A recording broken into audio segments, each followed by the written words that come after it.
boy, do I have a plan for you. A tool tote. It's just a perfect accent, great in the wood shop or the kitchen. Learn how to make one today on the American Woodshop. The American Woodshop with Scott Phillips is brought to you by Woodcraft, since 1928, providing traditional and modern woodworking tools and supplies to generations of craftsmen. Woodcraft, helping you make wood work. Pro Tools, for tool pros.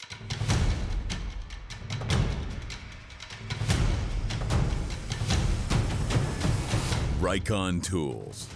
Woodcraft Magazine. Projects, plans, and web links designed to help you make wood work. P.S. Wood, home of Timberwolf Swedish silicon steel bandsaw blades and super sharp scroll saw blades. A bed to sleep on. A table to share meals. A house that feels like a home. The Furniture Bank of Central Ohio, providing furniture to neighbors in need.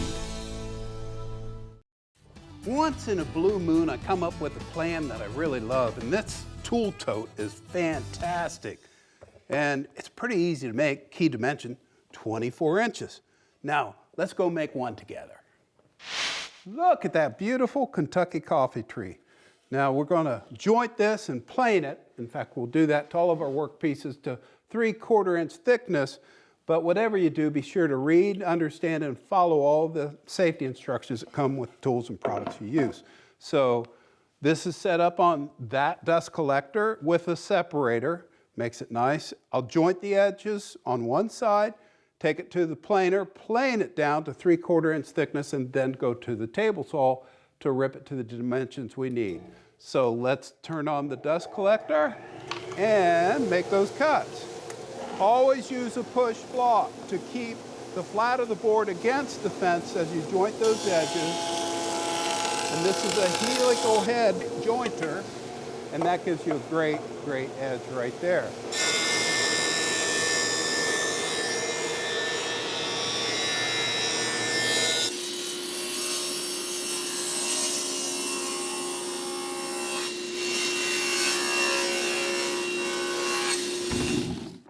I'm just loving the grain.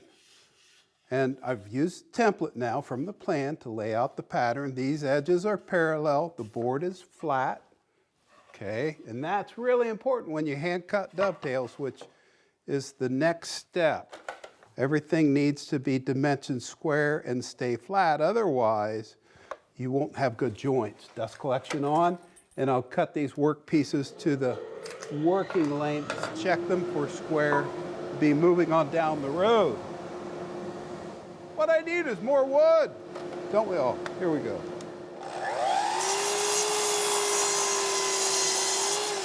Let it come to stop. That's for safety. Let's check this because it has to be perfect. Absolutely has to be, and you want a big long square. There's no daylight. That's awesome. That's what you want, and that's the benefit of a really good miter saw. So there are the two ends. These are the sides. Now, this workpiece, just love that old salvage fireworks box out of wood.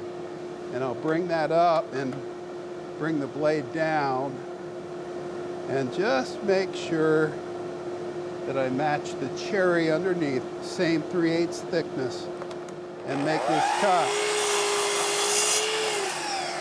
Because now this will become part of the box, cherry on the other side.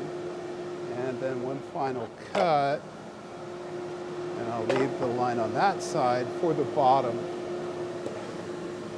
And that will be the foundation for the pins of the dovetails. This is 3/4 of an inch in thickness.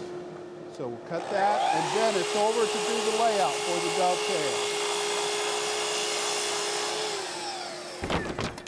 Look at the bottom, and look at this sideboard that goes up and in. That will go into a slot that's cut into the ends once they've been dovetailed. And that's important to know because those slots will be 3/8 of an inch deep.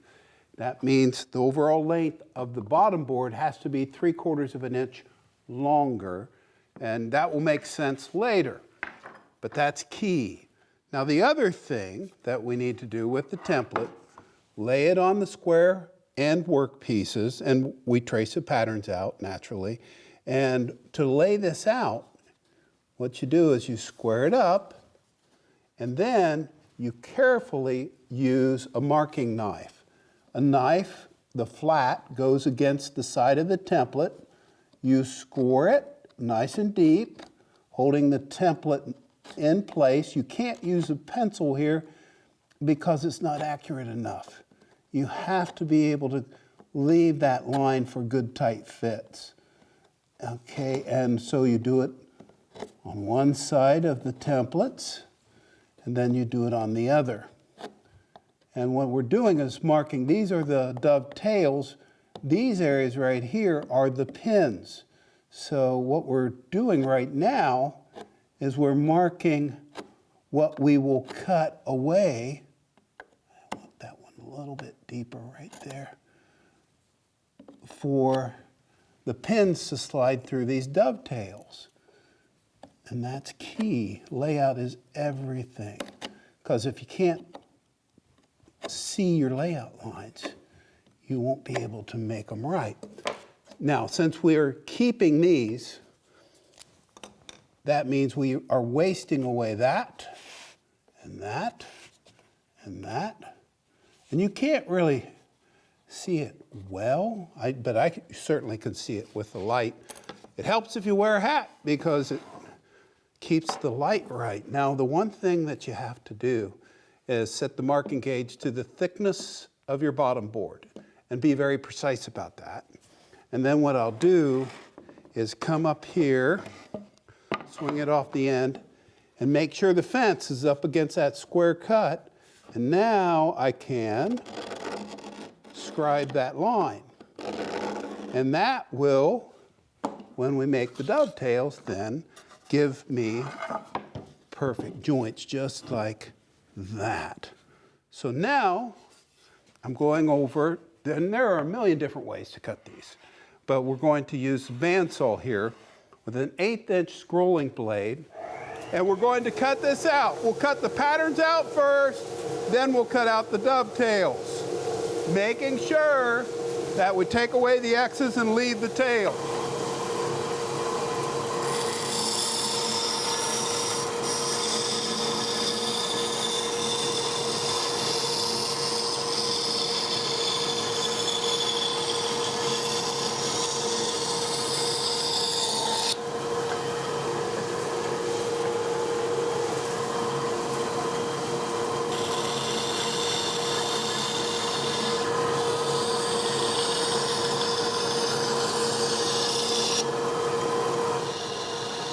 I've learned control is everything, but down to the table, come up to that marking gauge line, back it out slightly. Now you can make a super tight turn.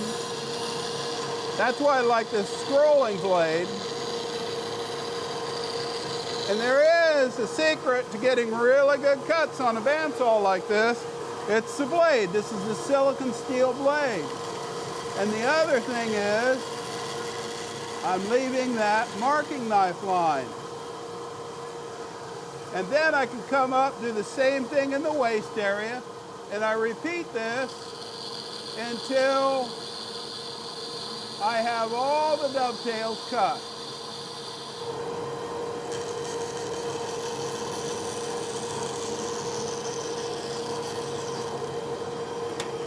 Okay, let's see where we're at with the dovetails. So those are dovetails.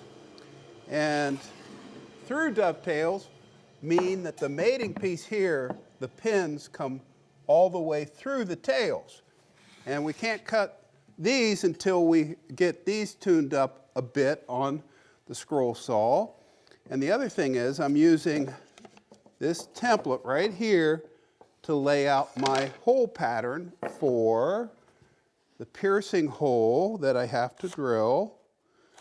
And this bit is 5/16 of an inch, and this mortise, as it is going to be for the handle of the tool tote. And I'm using a number 9 blade on the scroll saw, and bring that down and tighten that chuck. I always leave the guard on. Some people take it off, not a good idea. And I tighten that blade down, then add more tension. And that's the key. You want decent tension on it. And now I'll be able to cut that mortise out. Once that's done, we'll do one more thing on the scroll saw. That puffer helps to keep the sawdust off of the cut. Leave the line. Okay, when you come to a corner, don't be shy. Pivot by holding it down to the table. Don't put side pressure on the blade, and you can go right around a tight corner that way. Same deal here. When you come to a corner, take it. You don't want to stress the blade, but you do want to make tight turns. Take your time. Give that blade a chance to carry away the sawdust. I use a scroll saw for a lot of things. Great tool. Again, the blade selection is key. This is a number 9. It's a little bit wider than a number 7. Gives you more control in the cut. I like that. So I'll finish this cut. Then I'll show you how to tune up your dovetail. Off it goes, release this, and voila, we have our through mortise. Now, to make sure these cuts come right up to that line, the marking gauge line, I can go in with a scroll saw now and tune up those cuts. Some people like to do that with a chisel. Sure, I use that too, but this saves a lot of time. So I'm not shy about using tools, power tools when I can to make good dovetails. With the dovetails all tuned up right now, I've done one end just to show you the tails and the pins, the white basswood coming through the tails. And now I've done the layout on the other end, and this is a slightly different technique because you don't use the template, you use what you cut out, because try hard as you can, you're going to end up making your cuts a little bit different on your master dovetails than the template is. And I'm using a real hard point, sharp point marker here so you can see the lines and you can see the X's here. And I always stay on the inside X area when I make the cut on the scroll saw, right? Or excuse me, we can't use scroll saw because watch what happens. We bring this up and I'm going to swing this out and I'm going to keep it square to the workbench and to the floor. And how do I know it's square? With a good square right there. And now I bring that square up and I have a marking gauge line scribed across right here. That gives me my depth of cut. And because these are angled, there's no real easy way to do this other than a Japanese razor saw for cross cut, for joint work. And remember, I want to leave that line, and that way, if the joint is too tight, cut it square, then we go down to that marking gauge line, just like that, and repeat this process. And once we have all these cuts done in the waist area again, then we take it back to the scroll saw. I'm going to freshen up that marking gauge line, and if you look at the ends here, I have the waist area X'd out, and the white part of the dovetail now is down, okay? And the reason for that is I'm going to cut the narrow part of each of the dovetail zones out and leave the pins. And I'm using the number 9 blade to do that. I go straight in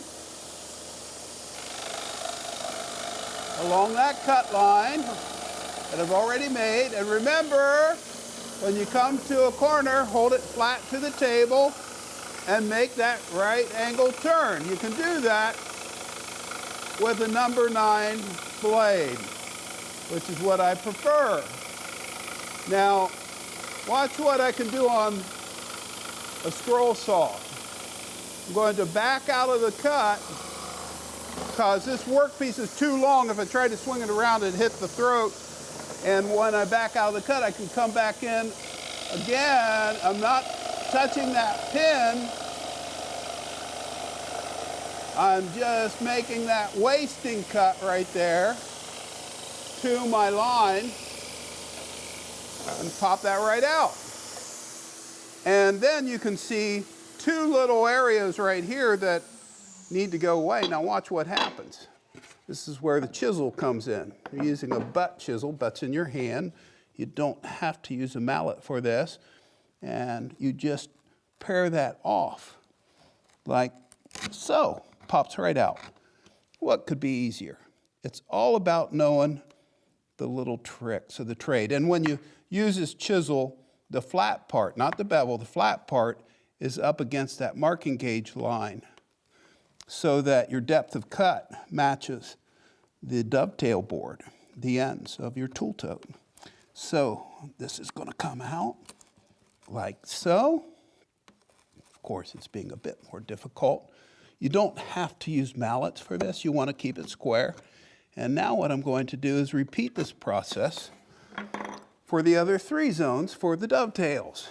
And then we can fit it all together.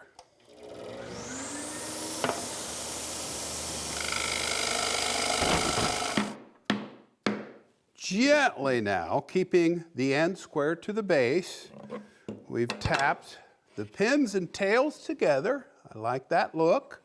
Very strong. Okay, and when you lift, the pins will lock into the dovetails. But now I'll use a white marking pencil just to mark the inside surface of this zone, because remember, the sides have to slide in. And so we'll take this back apart, and then it's over to the router table to make those cuts.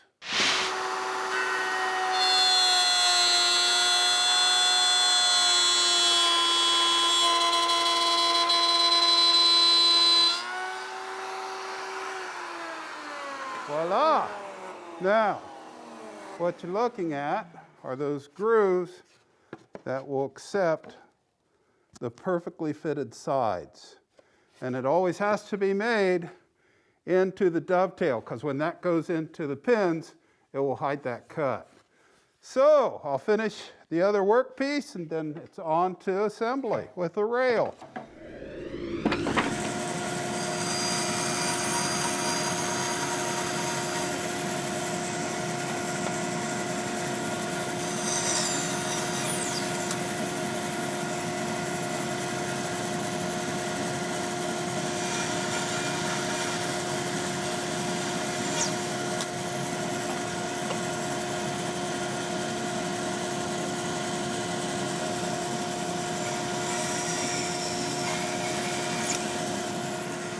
Now, let's turn this off and I'll show you what's going on. That is the tenon that is traced out on a curved handle pattern, and you have to keep it square before you can cut this tenon out, and that is going to be a perfect fit right there. Just a little bit of filing. Do the same to this other end, and once I get that tenon cut out, then I cut the curve, and it's on to assembly. So this is the dry fit. The handle goes in with tenons that have cuts in them. And you'll see why in just a second. Nice tight fit there. I've pulled this end out ever so slightly so that I can tap it home. There's glue in those joints, brushed out both sides. So I tap that home like that. And let me show you a couple tricks. If you would have tiny little gaps, wedge it, but be gentle about that, and just use a razor saw or a chisel to pare that right off. You got to know how to fix your mistakes in this world. And then right here, look here, those two little slots made at the bandsaw, those get tapped home like so to wedge it. And that handle is Osage orange. I'll razor saw that off, a spot of sanding, and we have to slide the sides in like so. And this is where you get nervous. Yes, that squares it up. Very nice. Now, where do I get all these fabulous woods? Well, I recycle everything. And so Susie and I planted a tree 15 years ago, and it's time to harvest that because, well, here's the story. We're here with Rob Crump of Burr Oak Tree Services. Now, Rob, tell us about this crew and what's going to happen here. We're going to take down this tree for you, and we're going to safely bring it down and make sure we don't damage your house. We're a local tree company that we're fortunate to have great guys that we work with. They're the best. We were very fortunate. And, That's why I hired you guys. Yeah. Well, okay, well, that and to save my marriage because, quite frankly, I was going to drop this tree because I love using a chainsaw. Yep. Yeah, and on that concrete, can't you imagine Susie coming home? that could be bad if you crack the concrete. Oh, and I would have. Okay, you saved my marriage. Well, we'll see. We haven't done it yet. We're not done yet. We'll see how it goes. Well, Paul, your main tree guy, I got to go talk with him. And by the way, anchor seal, greenwood sealer, and pentacryl. If you are harvesting green timber, you want these. Anchor seals for the end coat on the cross section that stops the logs from splitting up. Turn blanks or lumber logs, you need to seal it with that on the ends.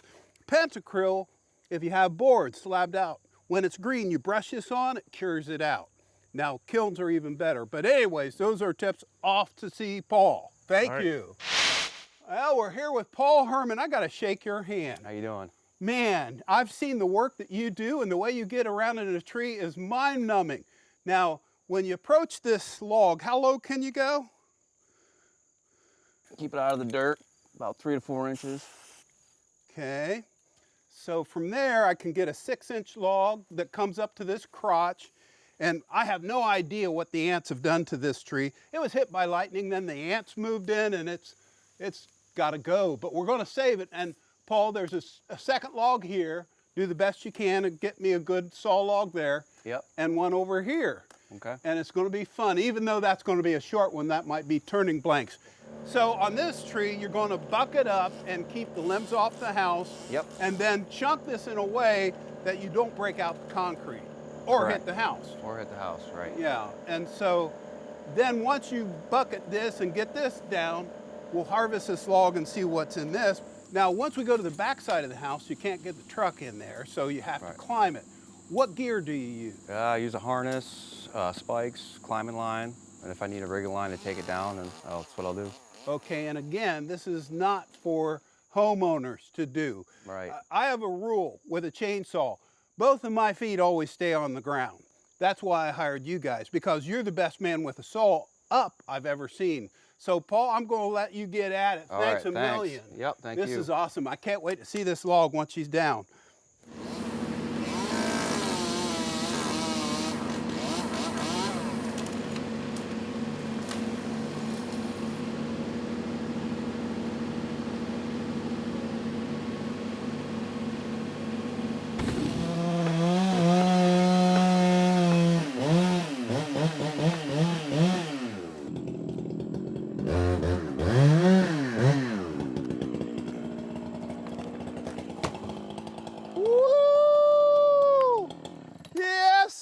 Now the moment of truth is you look on the stump.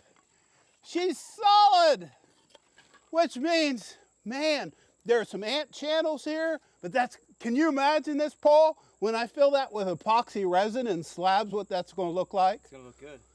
All because of you. Man, now, that's fantastic. We'll get that loaded up, and can't thank you for your help out back too, guys. Way to go, man. Excellent job, guys. Couldn't be happier. Now, next week, you get to see the lumber from the harvested willow, and it's going to be spectacular. And that is the payoff right there. A handy tool tote for all sorts of nefarious tools. My goodness, whatever floats your boat. But this is a skill builder, and what's cool about this is it leads to wonderful things like next week's cricket table that's 300 years old. You won't believe it. So, off to the sawmill we go to get that lumber from the willow tree ready. See you next week. Wow, that's so amazing. Woodcraft, since 1928, providing traditional and modern woodworking tools and supplies to generations of craftsmen. Woodcraft, helping you make wood work. Pro Tools.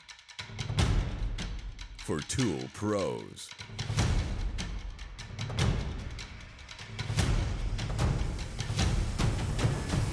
Rikon Tools. Woodcraft Magazine. Projects, plans, and web links designed to help you make wood work. P.S. Wood, home of Timberwolf Swedish silicon steel bandsaw blades and super sharp scroll saw blades. A bed to sleep on. A table to share meals. A house that feels like a home. The Furniture Bank of Central Ohio, providing furniture to neighbors in need. For more information on tips behind the American Woodshop and watch free episodes 24/7, check us out online and like us on Facebook.